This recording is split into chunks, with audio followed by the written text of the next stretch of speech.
LSDs were invented to make staking easier and to unlock the liquidity of your staked ETH by allowing you to receive a receipt token that you can use to earn additional yield on DeFi protocols on top of staking rewards. In this video, we'll go through the top 5 liquid staking protocols for ETH and some other cryptos as well. Starting with Lido Finance, the first liquid staking provider and the current leader in the space with over 9 billion in staked tokens. The protocol was launched in December 2020 to allow users to stake ETH and in turn receive STETH tokens, a tokenized version of their asset that are pegged one-to-one to ETH. In the background, after you deposit your tokens into Lido, they are staked on their respective proof-of-stake networks. You in turn pay a 10% fee on your earnings, which is split between node operators and the Lido DAO. Once you receive your STETH tokens, you can use them like regular ETH for trading on exchanges or even through the entire DeFi network, basically allowing you to earn additional yields from your staked assets without having to take them out of the Lido pool. Currently, Lido offers up to 4.7% APR on ETH and has added support for other POS coins like Polygon, Solana, Polkadot, and Kusama. The platform also has its own native token known as LDO, whose main use case is governance, therefore allowing users to cast their votes in any decision that may shape the future of the platform. Next up, we have Rocket Pool, which was launched roughly a year after Lido. Rocket Pool also removes the barrier to entry in staking by allowing users to stake as little as 0.1 ETH. This amount is pooled with ETH from other stakers to add up to 16 ETH. Each staker then receives RETH tokens depending on their deposits. The remaining 16 ETH is contributed by an investor looking to become a node operator. Stakers can get up to 3.5% APR, while node operators get up to 7% APR in ETH rewards on top of the platform's native RPL token rewards. As for the platform fees, Rocket Pool charges a fee of 15% on stakers' rewards, which entirely goes to node operators. Rocket Pool's RPL token powers the platform's 2 DAOs, the Protocol DAO and Oracle DAO. The former comprises community members who decide what changes will be made to the protocol, while the Oracle DAO is an invite-only group of members who deal with the platform's technical stuff. As of making this video, unlike Lido, Rocket Pool currently offers staking services for only ETH. At number 3, we have Frax Finance, a project that started out as a stablecoin and has now expanded its ecosystem to offer ETH liquid staking services that turns ETH into Frax ETH. This receipt token acts more like a stablecoin loosely pegged to ETH.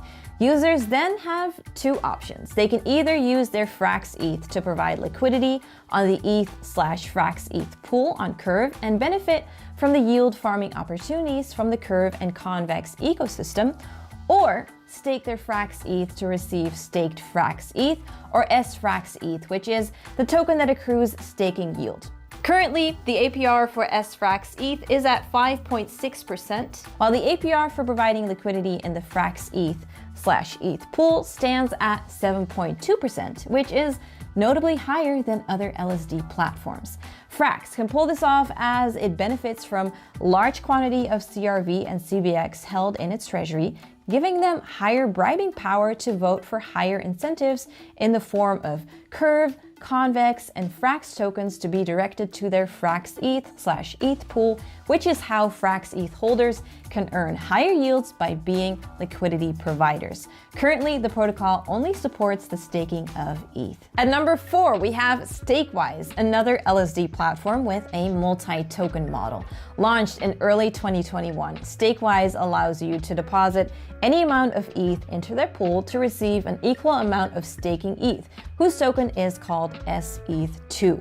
Within a day of receiving sETH2, you can start accruing rewards in a separate token known as Reward ETH or RETH2, basically meant to make tracking of rewards easier. The platform charges a 10% commission on these rewards. Stakewise also has its native Swice token that allows holders to govern the platform's major decisions, such as fees paid by stakers or commissions paid to node operators, to name a few. Last but not least, we have Stater, a multi-chain LSD platform that supports staking in chains like Near, Phantom, BNB, and plans to add an ETH LSD, ETHX to its lineup this year. Based on the ETHX Light paper, the yield is expected at 6.75%, with yields coming from both staking and MEV rewards. Stader has announced that from launch, anyone will be able to run Stader's ETHX nodes permissionlessly, with a 4 ETH bond requirement, one of the lowest in the space. The platform aims to supplement these permissionless pools with permissioned ones operated by community-approved and reputable entities with good track records. Stader plans to launch ETHX this year, most likely within the first half of the year. These are some of the most popular liquid staking protocols among ETH stakers in a space that is unlikely to have stopped growing. Now, all eyes are on Ethereum's Shanghai upgrade, and there's no doubt that LSDs have been attracting a large number of crypto users.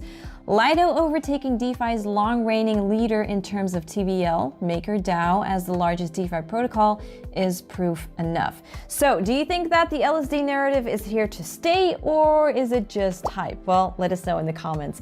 Meanwhile, click right here to find out more about what's driving the hype behind LSDs.